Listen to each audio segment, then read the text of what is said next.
ఓం నమో భగవతే వాసుదేవాయ. నరసింహకృష్ణ తెలుగు భక్తి ఛానల్కి స్వాగతం. ఎక్కడైతే భాగవత కథాశ్రవణం జరుగుతుందో అక్కడ భగవంతుడు శబ్ద రూపంలో ఉంటాడు.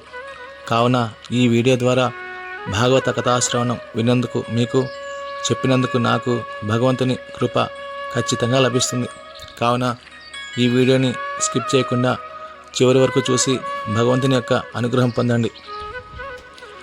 ఈరోజు మనం భాగవతం వింటే ఏమవుతుంది, నారదుడు ఎందుకు ఎల్లప్పుడూ హరినామమే కీర్తిస్తాడు, ఈ శ్లోకం ద్వారా ఈ యొక్క రహస్యాన్ని తెలుసుకుందాం. ఈరోజు మనం చాలా విలువైన భక్తి సమాచారం తెలుసుకోబోతున్నాం. శ్రద్ధగా వినండి. భగవంతుని భక్తి మనలో వేగంగా పెరగాలంటే మనం ప్రతిరోజు చేయవలసిన బాధ్యతలను శ్రీ నారద మహర్షి మనకు చక్కగా వివరిస్తున్నాడు. ఇప్పుడు ఈ 5వ శ్లోకం యొక్క భావం తెలుసుకుందాం. శ్రీహరి లీలలను వినడం వల్ల కేవలం భగవంతుని గురించే కాకుండా ప్రహ్లాదుని వంటి పరమ భాగవతుల గొప్పతనం కూడా తెలుస్తుంది. ఇటువంటి హరికథలు వినడం వల్ల హృదయంలో భగవంతుని పట్ల ఆసక్తి పెరుగుతుంది. కావున మనలో కూడా భగవంతుని పట్ల భక్తి పెరగాలంటే భగవంతునికి సంబంధించినటువంటి 9 భక్తి సేవలు ఉన్నాయి. అవి శ్రవణం, కీర్తనం, స్మరణం, పాదసేవనం, అర్చనం, వందనం, దాస్యం, సఖ్యం, ఆత్మనివేదనం అనేటువంటి 9 భక్తి మార్గాలు ఉన్నాయి. వీటి ద్వారా మనలో భగవంతుని పట్ల భక్తి లతాబీజము మొదలవుతుంది. ఈ 9 భక్తి మార్గాలను పాటించి పరమ భక్తులైన వారు చాలామంది ఉన్నారు. వారి గురించి ఇప్పుడు తెలుసుకుందాం.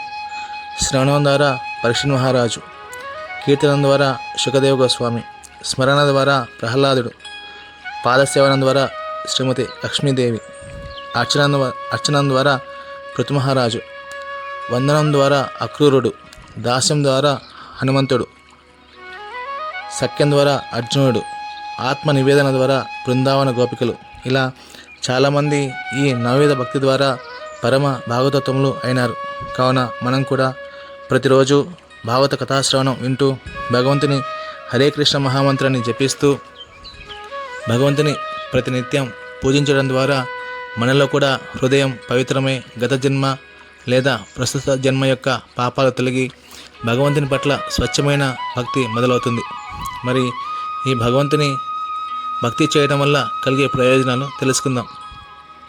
భౌతికమైన కష్టాలు రావు. కలి ప్రభావం మన మీద, మన కుటుంబ సభ్యుల మీద ఉండదు. ఎవరైతే నన్ను పూజిస్తారో వారికి ఉన్నవి కాపాడుతూ అవసరమైనవి ఇస్తానని మరియు వారి అన్ని యోగక్షేమాలను నేనే చూసుకుంటానని భగవంతుడు భగవద్గీతలో చెప్పడం జరిగింది. కావున ఈ భౌతిక ప్రపంచంలో మనం ప్రతిరోజు ఆనందంగా జీవించాలంటే నారద మహర్షి సూచించిన విధంగా ప్రతినిత్యం భగవంతుని గురించి వినటం, స్మరించటం, కీర్తించటం, అలాగే పూజ చేయటం ద్వారా మన కష్టాలు తొలగి భగవంతుని యొక్క రక్షణలో మనం ఉండటం జరుగుతుంది. రేపటి భాగవత కథాశ్రవణంలో మనం వైరభక్తి ద్వారా రాక్షసులు భగవంతుని ఎలా చేరుకున్నారో తెలుసుకుందాం. ఈ భాగవత కథాశ్రవణం మీకు నచ్చినట్లయితే ప్రతిరోజు ఉదయం మరియు సాయంత్రం భగవంతుని శ్రవణం చేయండి. భాగవత కథలను వినండి. హరే కృష్ణ మహామంత్రాన్ని జపించండి. తద్వారా మీ జీవితాన్ని, మీ కుటుంబ సభ్యుల సంక్షేమాన్ని పొందండి. ఈ భాగవత కథాశ్రవణం కోసం నరసింహకృష్ణ తెలుగు భక్తి ఛానల్ని సబ్స్క్రైబ్ చేసి శ్రీహరి కృపను పొందండి. జై శ్రీమన్నారాయణ. ధన్యవాదములు.